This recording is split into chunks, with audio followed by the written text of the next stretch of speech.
Satyabama Institute of Science and Technology, Chennai and Sriperumbudur.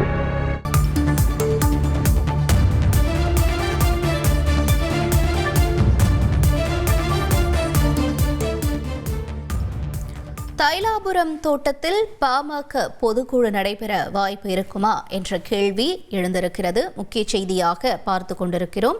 பொதுக்குழு கூட்டத்திற்கு அழைப்பு என்று நிர்வாகிகள் தரப்பில் தெரிவிக்கப்பட்டிருக்கிறது. முக்கிய செய்தியாக பார்த்து கொண்டிருக்கிறோம். விவரங்களை எமது செய்தியாளர் ராஜசேகர் வழங்கிட கேட்கலாம். ராஜசேகர் வணக்கம். ஒருவேளை நிர்வாகிகளுக்கு இந்த அழைப்பு விடுக்கப்பட்டிருந்தா எப்ப இந்த பொதுக்குழு நடைபெறுவதற்கான வாய்ப்புகள் இருக்கும்? என்ன சூழல்? நிச்சயமாக, அதாவது தைலாபுரம் தோட்டத்தில் பாமக நிறுவனர் ராமதாஸ் கடந்த சில தினங்களுக்கு முன்பு பாமகவின் நிறுவனரும் மற்றும் தலைவரும் நானாகவே செயல்படுவேன் என்று அறிவித்திருந்தார்.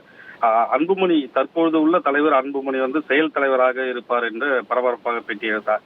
இந்த நிலையில ராமதாஸையும் மற்றும் அன்புமணி ராமதாஸையும் சமாதானப்படுத்தும் முயற்சியில் கடந்த 3 தினங்களாக பாமகவின் முக்கிய நிர்வாகிகள் ராமதாஸ் மற்றும் அவர்களது குடும்பம் சந்தித்து ஆலோசனையில் ஈடுபட்டு வந்தன. பல்வேறு குழப்பங்களுக்கு மத்தியில் மேலும் இன்று காலையில் பாமகவின் முக்கிய நிர்வாகிகள் தோட்டத்துக்கு வர வேண்டும் என தோட்டம் சார்பாக தெரிவிக்கப்பட்டது. அதன் இதுவாக பாத்தீங்கன்னா தொடர்ந்து காலை முதல் தற்பொழுது வரை பல்வேறு மாவட்டங்கள் முக்கிய நிர்வாகிகள், மாவட்ட செயலாளர்கள், மாவட்ட பிரதிநிதிகள் ஆகியோர் ஒன்றன் பின் ஒன்றாக வந்தமே உள்ளனர். அதில் ஒரு நிர்வாகி பாத்தீங்கன்னா எங்களை பொதுக்குழு கூட்டத்துக்கு தான் வர சொன்னாங்க, ஆனா உள்ள போனதான் எங்களுக்கு தெரியும் என்ன அங்க நடக்குது அப்படின்றத ஒருத்தர் தெரிவிச்சு போனாரு.